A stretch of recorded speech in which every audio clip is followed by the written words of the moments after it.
Hi friends, ಇವತ್ತು super ಟೇಸ್ಟಿಯಾಗಿರೋ veg dum biryani ಹೇಗೆ ಮಾಡೋದು ಅಂತ ನೋಡೋಣ. ಈ ಥರ ವೆಜ್ಜಲ್ಲಿ ದಮ್ ಬಿರಿಯಾನಿ ಮಾಡಿಕೊಟ್ರೆ ತಟ್ಟೆ ಪೂರ್ತಿ ಖಾಲಿ ಆಗುತ್ತೆ, ಅಷ್ಟು ಚೆನ್ನಾಗಿರುತ್ತೆ. ಈ ದಮ್ ಬಿರಿಯಾನಿ ಮಾಡೋದಕ್ಕೆ ನಾನಿಲ್ಲಿ ಕಾಲಿಫ್ಲವರ್ ತೊಗೊಂಡಿದ್ದೀನಿ, 1 ಬೌಲಷ್ಟು. ಅದಕ್ಕೆ ಒಂದು ಸ್ವಲ್ಪ ಉಪ್ಪು ಹಾಕಿ ಅದಕ್ಕೆ ಬಿಸಿನೀರು ಹಾಕಿ ಒಂದು 5 ನಿಮಿಷ ಇಡ್ತಾಯಿದ್ದೀನಿ. ಸೈಡಿಗೆ ಇಟ್ಕೊಂಡಾದಮೇಲೆ 1 ಬೌಲಿಗೆ 1 ಕ್ಯಾರೆಟ್ನ ಹೆರೆದು ಹೆಚ್ಚಿ ಹಾಕೋತಾ ಇದ್ದೀನಿ. ಹಾಗೆ 1 ಆಲೂಗೆಡ್ಡೆ, ಒಂದು 10ರಿಂದ 15 ಬೀನ್ಸ್ನ ಹೆಚ್ಚಿ ಹಾಕೋತಾ ಇದ್ದೀನಿ. ಆಲೂಗೆಡ್ಡೆ, ಕ್ಯಾರೆಟು, ಬೀನ್ಸು ಹಾಕಿದ್ಮೇಲೆ ಅದ್ರ ಜೊತೆಗೆ ಹಸಿ ಬಟಾಣಿ ಹಾಕ್ಕೊತಾ ಇದ್ದೀನಿ. ಇನ್ನು ಯಾವ್ದಾದ್ರು ಬೇರೆ ತರಕಾರಿ ಬೇಕನ್ಸಿದ್ರೆ ನೀವು ಹಾಕ್ಕೋಬೋದು. ನೀವು ಯಾವ ತರಕಾರಿ ಹಾಕ್ಕೊಂಡು ಮಾಡಿದ್ರೂ ತರಕಾರಿ ಪಲಾವ್ ತುಂಬಾ ಚೆನ್ನಾಗಿರುತ್ತೆ. ಇವಾಗ ನಾನು ಇದಕ್ಕೆ 1 ಬೌಲು ಮೊಸರು ಹಾಕ್ತಾಯಿದ್ದೀನಿ. ಹಾಗೆ 1.5 ಸ್ಪೂನು ಉಪ್ಪು ಹಾಕ್ತಾಯಿದ್ದೀನಿ. 1 ಸ್ಪೂನು ಖಾರದ ಪುಡಿ, 1/4 ಟೀ ಚಮಚ ಅರಿಶಿನ, ಅರ್ಧ ಸ್ಪೂನ್ ಗರಂ ಮಸಾಲ, ಅರ್ಧ ಸ್ಪೂನ್ ಜೀರಿಗೆ ಪೌಡ್ರು.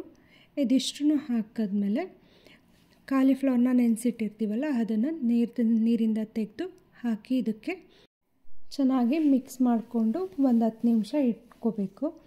ಇವಾಗ ಕಾಲಿಫ್ಲವರ್ನೆಲ್ಲ ತೆಗೆದು ಬೌಲ್ಗೆ ಹಾಕೋತಾ ಇದ್ದೀನಿ. ತರಕಾರಿ ಬೌಲ್ಗೆ ಹಾಕಿ ಎಲ್ಲನೂ ಒಂದು ಸಲ ಚೆನ್ನಾಗಿ ಮಿಕ್ಸ್ ಮಾಡಿ ಅದಕ್ಕೆ 1 ಸ್ಪೂನ್ ಎಣ್ಣೆ ಹಾಕಿ ಮಿಕ್ಸ್ ಮಾಡಿದ್ಮೇಲೆ ಒಂದು ಪ್ಲೇಟ್ ಮುಚ್ಚಿ ಒಂದು 10 ನಿಮಿಷ ಇಡಬೇಕು. ಫುಲ್ ತರಕಾರಿನೆಲ್ಲ ಮ್ಯಾರಿನೇಟ್ ಮಾಡಿ ಒಂದು 10 ನಿಮಿಷ ಮುಚ್ಚಿ ಇಟ್ಕೋಬೇಕು. ಇವಾಗ ತರಕಾರಿ ಎಲ್ಲ ನೀಟಾಗಿ ಮಿಕ್ಸ್ ಮಾಡ್ಕೋತಾ ಇದ್ದೀನಿ. ನೀವು ಇದಕ್ಕೆ ಬೇಕಾದರೆ ಶುಂಠಿ ಬೆಳ್ಳುಳ್ಳಿ ಪೇಸ್ಟ್ ಹಾಕ್ಬೋದು, ಇಲ್ಲ ಅಂದರೆ ಬೇಡ ಅಂದರೆ ನಾವು ಆಮೇಲೆ ಒಗ್ಗರಣೆ ಹಾಕುವಾಗ ಹಾಕಿದ್ರೂ ಆಗುತ್ತೆ. ಇವಾಗ ತರಕಾರಿ ಎಲ್ಲ ಚೆನ್ನಾಗಿ ಮಿಕ್ಸ್ ಮಾಡಿದ್ದಾಗಿದೆ. ಇದಕ್ಕೆ 1 ಸ್ಪೂನ್ ಎಣ್ಣೆ ಹಾಕಿ ಮತ್ತೆ ಮಿಕ್ಸ್ ಮಾಡ್ಕೋತಾ ಇದ್ದೀನಿ. ಮಿಕ್ಸ್ ಮಾಡಿದ್ಮೇಲೆ ಒಂದು ಪ್ಲೇಟ್ ಮುಚ್ಚಿ ಸೈಡಿಗೆ ಇಟ್ಕೋಬೇಕು.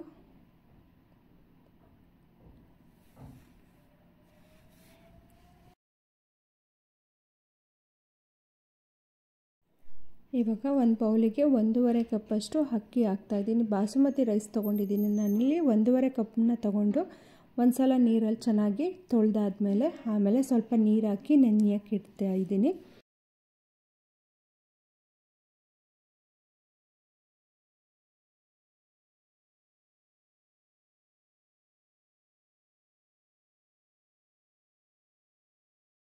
ಇವಾಗ ವೆಜ್ ದಮ್ ಬಿರಿಯಾನಿ ಹೇಗೆ ಮಾಡೋದು ಅಂತ ನೋಡೋಣ. ಈಗ ಒಂದು ಪಾತ್ರೆ ಇಟ್ಟು ಅದು ಕಾದ್ಮೇಲೆ 4ರಿಂದ 5 ಟೇಬಲ್ ಸ್ಪೂನ್ ಎಣ್ಣೆ ಹಾಕಿ, ಎಣ್ಣೆ ಕಾದ್ಮೇಲೆ 2 ಈರುಳ್ಳಿನ ಸಣ್ಣದಾಗಿ ಕಟ್ ಮಾಡಿ ಹಾಕಿ ಫ್ರೈ ಮಾಡ್ಕೋಬೇಕು. ಈರುಳ್ಳಿ ಗೋಲ್ಡನ್ ಬ್ರೌನ್ ಆಗೋವರೆಗೂ ಫ್ರೈ ಮಾಡ್ಕೋಬೇಕು. ಈರುಳ್ಳಿ ಗೋಲ್ಡನ್ ಬ್ರೌನ್ ಆದಮೇಲೆ ಈರುಳ್ಳಿ ಎಲ್ಲ ಒಂದು ಪ್ಲೇಟಿಗೆ ಎತ್ತಿಟ್ಕೋಬೇಕು. ಇವಾಗ ಈರುಳ್ಳಿ ಎಲ್ಲ ಗೋಲ್ಡನ್ ಬ್ರೌನ್ ಆಗಿದೆ, ಅದನ್ನು ಒಂದು ಪ್ಲೇಟಿಗೆ ಎತ್ತಿಟ್ಕೋತಾ ಇದ್ದೀನಿ. ಎಲ್ಲ ಈರುಳ್ಳಿನೂ ತೆಗೆದು ಆದಮೇಲೆ ಅದೇ ಪಾತ್ರೆಗೇ ನಾವು ಈಗ ತರಕಾರಿ ಎಲ್ಲ ಹಾಕಿ ಫ್ರೈ ಮಾಡ್ಕೋಬೇಕು. ಇವಾಗ ಅದೇ ಪಾತ್ರೆಗೆ 2 ಸ್ಪೂನ್ ಎಣ್ಣೆ ಹಾಕಿದ್ದೀನಿ ಮತ್ತು ಅದಕ್ಕೆ 3 ಮರಾಠಿ ಮೊಗ್ಗು, ಹಾಗೆಯೇ 1 ಅನಾನಸ್ ಮೊಗ್ಗು, 3 ಏಲಕ್ಕಿ, 2 ಪಲಾವ್ ಎಲೆ, ಹಾಗೆ ಒಂದು ಅರ್ಧ ಸ್ಪೂನು ಸೋಂಪು ಹಾಕ್ತಾಯಿದ್ದೀನಿ. ಇದಿಷ್ಟು ಚೆನ್ನಾಗಿ ಫ್ರೈ ಆದಮೇಲೆ 1 ಈರುಳ್ಳಿನ ಸಣ್ಣದಾಗಿ ಹೆಚ್ಚಿ ಹಾಕಿ ಫ್ರೈ ಮಾಡ್ಕೋಬೇಕು. ಜಾಸ್ತಿ ಈರುಳ್ಳಿ ಏನು ಬೇಕಾಗಲ್ಲ, 1 ಸಣ್ಣ ಈರುಳ್ಳಿನ ಹಾಕೋಬೇಕು. ದಪ್ಪದಾದರೆ ಒಂದು ಅರ್ಧ ಈರುಳ್ಳಿ ತೊಗೊಂಡು ಕಟ್ ಮಾಡಿ ಹಾಕಿ ಈರುಳ್ಳಿ ಚೆನ್ನಾಗಿ ಫ್ರೈ ಆದಮೇಲೆ ಇದಕ್ಕೆ 1 ಟೊಮೆಟೊನ ಸಣ್ಣದಾಗಿ ಹೆಚ್ಚಿ ಹಾಕಬೇಕು. ಹಾಗೆ ಶುಂಠಿ ಬೆಳ್ಳುಳ್ಳಿ ಪೇಸ್ಟ್ನೂ ಹಾಕಬೇಕು.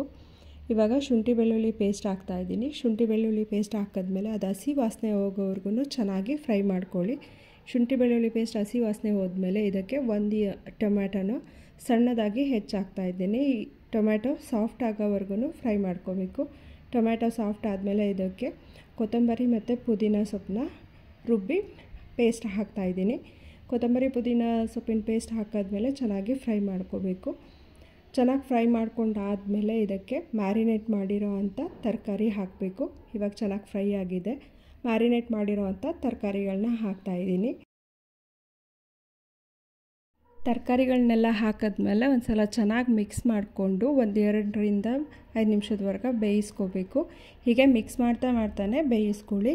1-2 ನಿಮಿಷ ಬೇಯಿಸ್ಕೊಂಡಾದಮೇಲೆ ಇದನ್ನು ಇನ್ನೊಂದು ಸೈಡಿಗೆ ಒಲೆಯಲ್ಲಿ ಇಟ್ಬಿಟ್ಟು ಬೇಯಕ್ಕೆ ಬಿಡಬೇಕು. ಅಷ್ಟರೊಳಗೆ ನಾವು ಅನ್ನಕ್ಕೆ ಏನು ಬೇಕೋ ಅದನ್ನು ರೆಡಿ ಮಾಡ್ಕೋಬೇಕು. ಈಗ ತರಕಾರಿನೆಲ್ಲ ಸ್ವಲ್ಪ ಫ್ರೈ ಆಗಿದೆ, ಅದನ್ನು ಇನ್ನೊಂದು ಒಲೆ ಮೇಲೆ ಇಟ್ಟಿದ್ದೀನಿ. ಹಾಗೆ ಈಗ ಅನ್ನಕ್ಕೆ ರೆಡಿ ಮಾಡ್ಕೋತಾ ಇದ್ದೀನಿ. 1 ಬೌಲಲ್ಲಿ ಅರ್ಧ ಬೌಲಷ್ಟು ನೀರು ಚೆನ್ನಾಗಿ ಕಾದ್ಮೇಲೆ ಅದಕ್ಕೆ 4 ಹಸಿರು ಮೆಣಸಿನ್ಕಾಯಿ, 1 ಪೀಸ್ ಚಕ್ಕೆ, 4 ಲವಂಗ, ಅರ್ಧ ಸ್ಪೂನ್ ಅಜ್ವಾಯಿನ, ಹಾಗೆ 2 ಸ್ಪೂನ್ ಉಪ್ಪು, 1-2 ಸ್ಪೂನ್ ಎಣ್ಣೆ ಹಾಕಿ ಒಂದು ಅರ್ಧ ನಿಂಬೆಹಣ್ಣ ಹಿಂಡಿ ನೀರನ್ನ ಚೆನ್ನಾಗಿ ಕುದಿಯೋಕ್ಕೆ ಬಿಡಬೇಕು. ನೀರು ಚೆನ್ನಾಗಿ ಕುದಿಯುವಾಗ ಅಕ್ಕಿ ಹಾಕಬೇಕು. ಈಗ ಎಣ್ಣೆ ಹಾಕಿದ್ದೀನಿ, ಅದರ ಜೊತೆಗೆ ಅರ್ಧ ನಿಂಬೆಹಣ್ಣ ರಸ ಹಿಂಡಿ ಹಾಕ್ತಾಯಿದ್ದೀನಿ. ಇದು ನೀರು ಕುದಿಯೋಕ್ಕೆ ಬಿಡಬೇಕು. ಹಾಗೆಯೇ ಒಂದು ಅರ್ಧ ಬೌಲ್ಗೆ ಹಾಲಿಗೆ, ಬಿಸಿ ಹಾಲಿಗೆ ಒಂದು 10-12 ಕೇಸರಿ ದಳಗಳನ್ನ ಹಾಕ್ತಾಯಿದ್ದೀನಿ. ಕೇಸರಿ ದಳಗಳು ಹಾಕಿದ್ಮೇಲೆ ಒಂದು 5 ನಿಮಿಷ ಬಿಡಬೇಕು. ಆ 5 ನಿಮಿಷದಲ್ಲಿ ಹಾಲು ಜೊತೆ ಚೆನ್ನಾಗಿ ಮಿಕ್ಸ್ ಆಗಿ ಕೇಸರಿ ದಳ ಎಲ್ಲ ಕಲರ್ ಬಿಟ್ಕೊಳ್ಳುತ್ತೆ. ಇವಾಗ ಇದು ಚೆನ್ನಾಗಿ ಮಿಕ್ಸ್ ಆಗಿದೆ. ಈಗ ಒಂದು 10 ನಿಮಿಷ ತರಕಾರಿ ಬೇಯಕ್ಕೆ ಬಿಟ್ಟಿದ್ವಲ್ಲ, ಅದನ್ನು ಒಂದು ಸಲ ಚೆನ್ನಾಗಿ ಮಿಕ್ಸ್ ಮಾಡ್ಕೋಬೇಕು. ಇವಾಗ ನೀರು ಚೆನ್ನಾಗಿ ಕುದೀತಾ ಇದೆ. ನೀರು ಕುದಿಯುವಾಗ ನೆನೆಸಿಟ್ಟಿರೋ ಅಂಥ ಅಕ್ಕಿನ ಹಾಕಿ ಒಂದು ಸಲ ತಿರುಗಿಸ್ಕೋಬೇಕು. ಒಂದು ಸಲ ಚೆನ್ನಾಗಿ ಮಿಕ್ಸ್ ಮಾಡ್ಕೋಬೇಕು. ಅಕ್ಕಿನ ಚೆನ್ನಾಗಿ ಮಿಕ್ಸ್ ಮಾಡಿದ್ಮೇಲೆ 5-8 ನಿಮಿಷ ಚೆನ್ನಾಗಿ ಬೇಯಿಸ್ಕೋಬೇಕು. ಚೆನ್ನಾಗಿ ಅಂದರೆ ತುಂಬ ಬೇಯಬಾರ್ದು, ಅನ್ನ ಆಗಬಾರ್ದು, ಅದು ಮುಕ್ಕಾಲು ಬೆಂದಿರಬೇಕು, ಮುಳ್ಳಕ್ಕಿ ಥರ ಆಗಿರಬೇಕು, ಆ ರೀತಿ ಬೇಯಿಸ್ಕೋಬೇಕು. ಇವಾಗ ಈ ಸೈಡು ತರಕಾರಿನೆಲ್ಲ ಚೆನ್ನಾಗಿ ಬೆಂದಿದೆ. ಈಗ ಅನ್ನ ಕೂಡ ಆಗಿದೆ. ಅರ್ಧಂಬರ್ಧ ಅಕ್ಕಿ ಬೆಂದಿರೋದನ್ನ ಈ ತರಕಾರಿ ಮೇಲೆ 1 ಲೇಯರ್ ಆಗೋವಷ್ಟು ಹಾಕ್ಕೋಬೇಕು. ಅಕ್ಕಿನ ಅಂದರೆ ಮುಳ್ಳಕ್ಕಿನ 1 ಲೇಯರ್ ಹಾಕಿ ಅದ್ರ ಮೇಲೆ ಕರೆದಿಟ್ಕೊಂಡಿದ್ದೀವಲ್ಲ ಈರುಳ್ಳಿ, ಅದನ್ನು ಹಾಕ್ಕೋಬೇಕು. ಅದ್ರ ಮೇಲೆ 1 ಸ್ಪೂನ್ ತುಪ್ಪ ಹಾಕಿ, ಹಾಗೆ ಕೇಸರಿ ದಳ ನೆನೆಸಿದ್ದೀವಲ್ಲ ಹಾಲು, ಅದನ್ನೊಂದು ಅರ್ಧ ಬೌಲಷ್ಟು ಹಾಲು ಹಾಕಬೇಕು. ಈ ರೀತಿ ಹಾಲನ್ನ ಸ್ಪ್ರೆಡ್ ಮಾಡಬೇಕು. ಹಾಲು ಸ್ಪ್ರೆಡ್ ಮಾಡಾದಮೇಲೆ 1 ಸ್ಪೂನಷ್ಟು ತುಪ್ಪನ ಸ್ಪ್ರೆಡ್ ಮಾಡ್ತಾಯಿದ್ದೀನಿ. ತುಪ್ಪ ಹಾಲು ಎಲ್ಲ ಹಾಕಿದ್ಮೇಲೆ ಮತ್ತೆ ಇನ್ನೊಂದು ಲೇಯರ್ ಮುಕ್ಕಾಲು ಬೆಂದಿರೋ ಅಂಥ ಅನ್ನ ಹಾಕಿ ಮತ್ತೆ 1 ಲೇಯರ್ ಮಾಡ್ಕೊಳ್ಳಿ. 1 ಲೆವೆಲ್ ಮಾಡಾದಮೇಲೆ ಮತ್ತೆ ಇದಕ್ಕೆ ಕರೆದಿಟ್ಕೊಂಡಿರೋ ಅಂಥ ಅಂದರೆ ಫ್ರೈಡ್ ಆನಿಯನ್ನ ಹಾಕಿ ಅದ್ರ ಮೇಲೆ 1 ಸ್ಪೂನ್ ತುಪ್ಪ ಮತ್ತು ಮಿಕ್ಕಿರೋ ಹಾಲು, ಹಾಗೆ ಸ್ವಲ್ಪ ಕೊತ್ತಂಬರಿ ಸೊಪ್ಪು ಉದುರಿಸಿ 1 ಪ್ಲೇಟ್ ಮುಚ್ಚಿ ದಮ್ ಕಟ್ಟಬೇಕು. ಇವಾಗ ಫ್ರೈ ಮಾಡಿರೋ ಅಂಥ ಆನಿಯನ್ನ ಹಾಕ್ತಾಯಿದ್ದೀನಿ. ಆನಿಯನ್ ಹಾಕಿದ್ಮೇಲೆ ಇದಕ್ಕೆ 1 ಸ್ಪೂನ್ ತುಪ್ಪ ಹಾಕ್ತಾಯಿದ್ದೀನಿ. ತುಪ್ಪ ಹಾಕಿದ್ಮೇಲೆ ಮಿಕ್ಕಿರೋ ಅಂಥ ಹಾಲನ್ನ ಹಾಕ್ತಾಯಿದ್ದೀನಿ. ಹಾಲು ಹಾಕಿದ್ಮೇಲೆ ಅದರ ಮೇಲೆ ಸ್ವಲ್ಪ ಕೊತ್ತಂಬರಿ ಸೊಪ್ಪನ್ನ ಹಾಕ್ತಾಯಿದ್ದೀನಿ.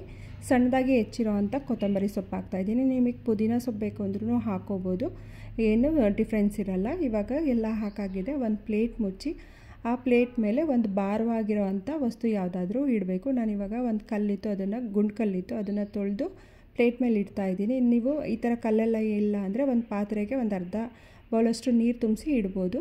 ಇವಾಗ ಚೆನ್ನಾಗಿ ದಮ್ ಕಟ್ಟಾಗಿದೆ. ದಮ್ ಕಟ್ಟಿ ಚೆನ್ನಾಗಿ ಬೆಂದಾಗಿದೆ. ಇವಾಗ ಒಂದು ಸಲ ಮಿಕ್ಸ್ ಮಾಡ್ಕೋಬೇಕು. ಇದು ವೆಜ್ ದಮ್ ಬಿರಿಯಾನಿ ಆಗಿರೋದ್ರಿಂದ ತುಂಬ ಮಿಕ್ಸ್ ಮಾಡಬಾರ್ದು. ಕೆಳಗಿಂದ ಒಂದು ಸಲ ಹೀಗೆ ಮಾಡ್ಕೊಂಡಾದಮೇಲೆ ಪ್ಲೇಟಿಗೆ ಹಾಕಿ ಸರ್ವ್ ಮಾಡಿ. ಸರ್ವ್ ಮಾಡ್ಬೇಕಾದ್ರೆ ನೋಡಿರಿ, ಅನ್ನ ಎಲ್ಲ ಪರ್ಫೆಕ್ಟಾಗಿ ಬೆಂದಿದೆ, ಉದುರಾಗಿ ತುಂಬ ಚೆನ್ನಾಗಿದೆ. ಟೇಸ್ಟ್ ಕೂಡ ಹಾಗೇ ತುಂಬ ಚೆನ್ನಾಗಿದೆ. ಚಿಕನ್ ಮಟನ್ ಬಿರಿಯಾನಿ ಅಷ್ಟೇ ತುಂಬ ಚೆನ್ನಾಗಿದೆ ಇದು ಕೂಡ. ಈ ಥರ ಒಂದು ಸಲ ವೆಜ್ನ ಟ್ರೈ ಮಾಡಿ. ನಾನ್ ವೆಜ್ ತಿಂದೇ ಇರೋರಿಗೆ ಈ ಥರ ವೆಜ್ ದಮ್ ಬಿರಿಯಾನಿ ಮಾಡಿಕೊಟ್ರೆ ತುಂಬ ಇಷ್ಟಪಟ್ಟು ತಿಂತಾರೆ. ತುಂಬ ಟೇಸ್ಟು ಕೂಡ ಇದೆ, ಹಾಗೆ ಮೈಲ್ಡಾಗಿ ಕೂಡ ಇದೆ. ತುಂಬ ಸ್ಪೈಸಿಯಾಗಿ ಅಥವಾ ತುಂಬ ಮಸಾಲ ಆ ಥರ ಎಲ್ಲ ಏನಿಲ್ಲ. ತುಂಬಾ ರುಚಿಯಾಗಿ ಪರ್ಫೆಕ್ಟಾಗಿ ಬಂದಿದೆ. ಅನ್ನ ಎಲ್ಲ ತುಂಬ ಚೆನ್ನಾಗಿ ಬೆಂದಿದೆ. ದಮ್ ಬಿರಿಯಾನಿಗೆ ಯಾವ ರೀತಿ ಅನ್ನ ಆಗಬೇಕು, ಉದುರಾಗಿರಬೇಕು, ಆ ರೀತಿ ಪರ್ಫೆಕ್ಟಾಗಿ ಚೆನ್ನಾಗಿ ಬಂದಿದೆ. ಟೇಸ್ಟ್ ಕೂಡ ತುಂಬ ಚೆನ್ನಾಗಿದೆ. ಈ ಥರ ಒಂದು ಸಲ ಟ್ರೈ ಮಾಡಿ ನೋಡಿ, ತುಂಬ ಇಷ್ಟಪಟ್ಟು ಮಾಡ್ಕೋತೀರ. ಯಾರೆಲ್ಲ ಸಬ್ಸ್ಕ್ರೈಬ್ ಆಗದೆ ವೀಡಿಯೋಸ್ ನೋಡ್ತಿದ್ದೀರಾ, ಪ್ಲೀಸ್ ಸಬ್ಸ್ಕ್ರೈಬ್ ಆಗಿ, ಲೈಕ್ ಮಾಡಿ, ಶೇರ್ ಮಾಡಿ. ಆಲ್ರೆಡಿ ಸಬ್ಸ್ಕ್ರೈಬ್ ಆಗಿರೋರಿಗೆ thank you so much. Thank you.